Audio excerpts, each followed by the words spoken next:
The Merchant and the Barber. The events of this story take place in a town called Pataliputra, where a merchant named Bhadra lived with his wife, Jayatri. They were extremely wealthy, residing in a palace and owning vast lands. Bhadra was a kind man who never boasted about his wealth and worked hard all his life. His wife was very wise and never let anyone leave their home empty-handed. Bhadra and Jayatri were well known in her town. They invited people to every occasion, treating them with kindness and respect.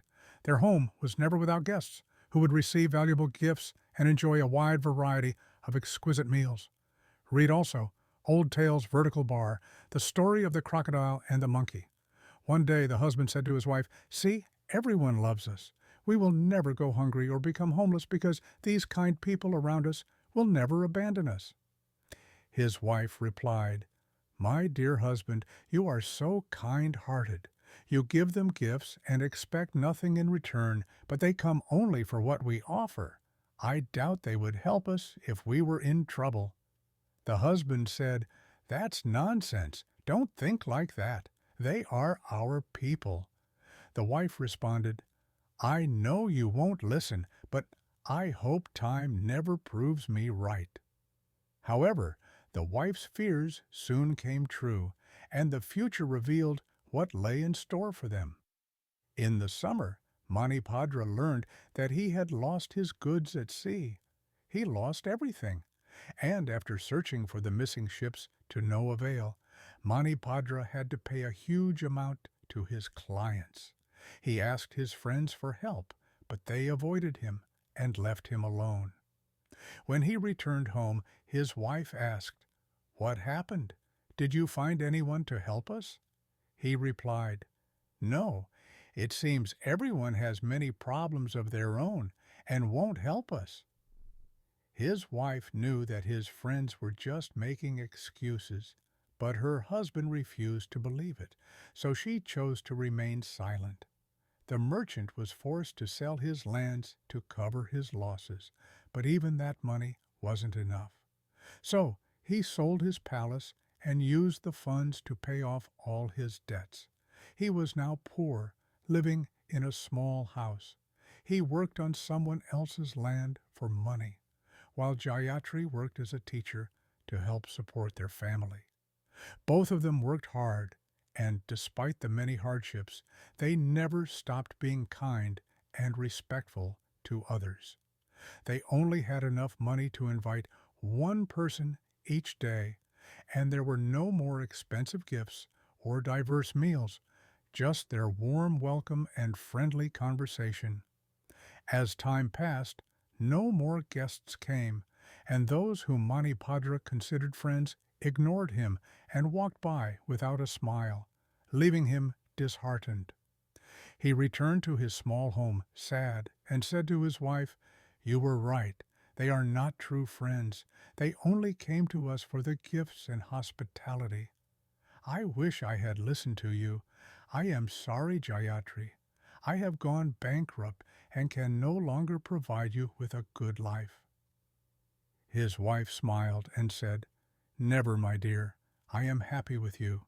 Even if no one stands by us during tough times, we will never change who we are.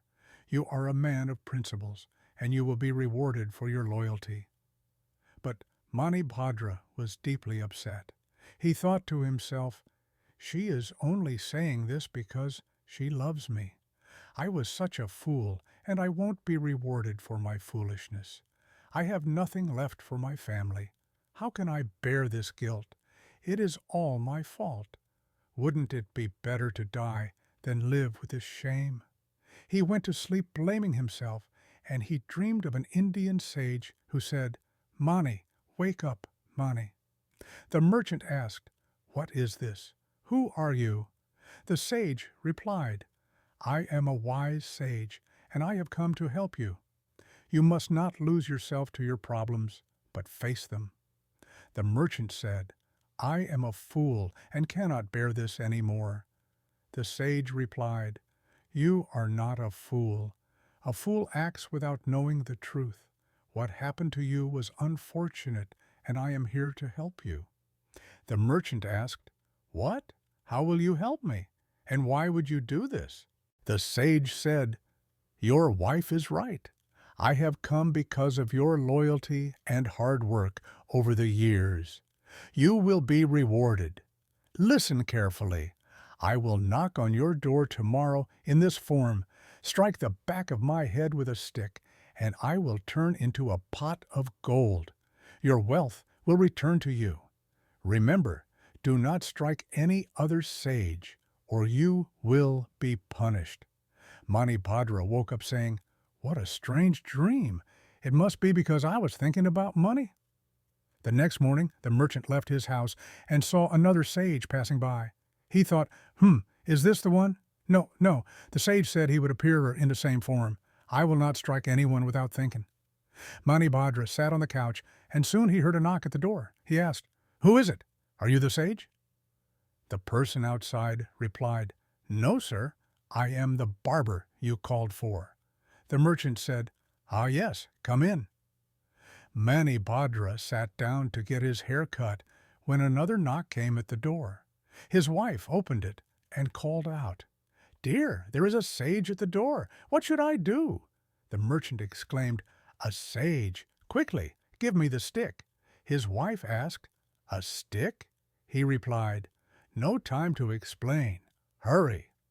Leaving his haircut unfinished, Bhadra grabbed the stick and ran to the sage. He struck the back of the sage's head, and suddenly a bright light flashed. The sage vanished, and in his place lay a pot of gold. His wife exclaimed, "Oh my, so much gold!" The merchant, overjoyed, said, "Yes, we are no longer poor." The merchant was so happy that he forgot the barber was still there, witnessing everything. The barber thought to himself, "Wow, so this is how one becomes rich? This is so easy." The next day, the barber came up with a plan. He went to the sage's dwelling and invited them to his home. At first, the sages were hesitant, but they felt pity for him when he pleaded and decided to go with him. Once inside his house, the barber locked the door and began hitting the sages with a stick. One of the sages managed to escape and called for help. People rushed in, broke down the door, and rescued the sages. The barber became terrified, as the people were furious at him for his actions and tried to catch him to punish him. The barber was expelled from the town and never returned. Bhadra and Jayatri saw everything that happened. Bhadra remarked, "The sage was right. A fool acts without knowing the truth. The foolish barber saw me strike the sage with a stick and turn him into gold, but he didn't know about the dream. He acted thoughtlessly and was punished for hitting the sages."